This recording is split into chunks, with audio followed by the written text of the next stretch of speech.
এখানে আব্রাহা এবং তার বাহিনীকে বোঝানো হয়েছে। তাদের পরিচয় দেওয়া হয়েছে তাদের হাতির মাধ্যমে, কারণ হাতিই ছিল তাদের সবচেয়ে বড় শক্তি, তাদের অহংকারের প্রতীক। দ্বিতীয় আয়াত, আলাম ইয়াজআল কাইদাহুম ফি তাদলিল।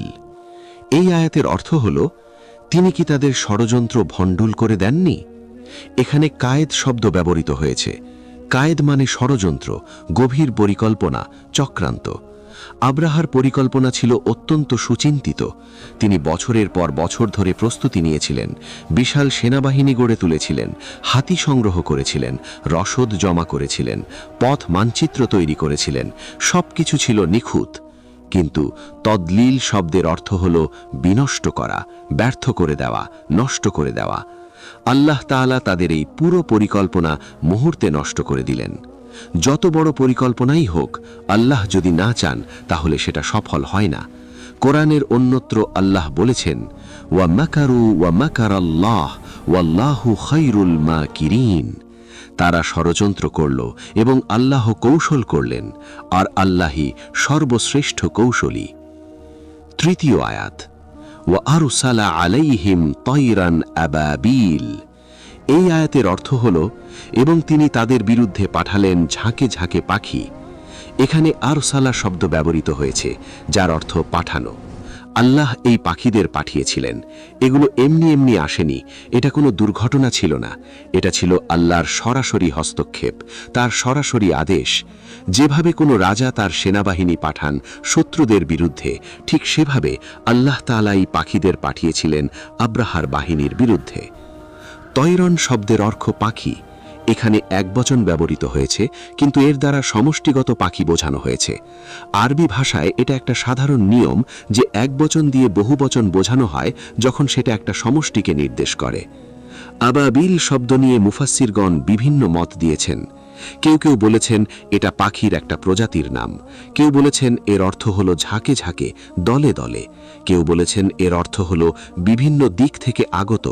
কেউ বলেছেন এর অর্থ হলো একের পর এক তরঙ্গে আসা। ইবনে আব্বাস রাদিয়াল্লাহু আনহু বলেছেন, আবাবিল মানে এমন পাখি যা একের পর এক দলে এসেছে, যেমন উটের পাল একের পর এক আসে। এই পাখিগুলো কোথা থেকে এসেছিল সে বিষয়ে বর্ণনা আছে যে এগুলো সমুদ্রের দিক থেকে এসেছিল। কেউ কেউ বলেছেন এগুলো ছিল সবুজ রঙের পাখি, কেউ বলেছেন কালো রঙের, কেউ বলেছেন এগুলো ছিল আবলক বা বিচিত্র রঙের। তাদের মাথা ছিল শিকারী পাখির মতো, কিন্তু আকারে ছিল ছোট। এমন পাখি আগে কেউ দেখেনি এবং পরেও কেউ দেখেনি। এই পাখিগুলোর সংখ্যা কত ছিল তা কেউ জানে না, কিন্তু বর্ণনায় আছে যে এত বেশি পাখি এসেছিল যে আকাশ ঢেকে গিয়েছিল। সূর্যের আলো পর্যন্ত আসতে পারছিল না, মনে হচ্ছিল যেন কালো মেঘে আকাশ ছেয়ে গেছে। চতুর্থ আয়াত, তারমিহিম বিহিজারাতিম মিন সিজ্জিল। এই আয়াতের অর্থ হল, যারা তাদের উপর নিক্ষেপ করছিল পোড়া মাটির পাথর। তারমিহিম শব্দের মূল হল রামা, যার অর্থ নিক্ষেপ করা। প্রতিটি পাখি তার লক্ষ্যের দিকে পাথর নিক্ষেপ করছিল। এই নিক্ষেপ ছিল নিখুঁত, কোনো পাথর লক্ষ্যচ্যুত হয়নি। হিজারাতিম মিন সিজ্জিল। হিজারা মানে পাথর। সিজ্জিল শব্দটি নিয়ে মুফাসসিরগণ বিভিন্ন ব্যাখ্যা দিয়েছেন। কেউ বলেছেন এটা ফার্সি শব্দ সাং ও গিল থেকে এসেছে, যার অর্থ পাথর ও মাটি, অর্থাৎ পোড়া মাটির পাথর। কেউ বলেছেন সিজ্জিল মানে কঠিন মাটি যা আগুনে পুড়ে পাথরের মতো শক্ত হয়ে গেছে।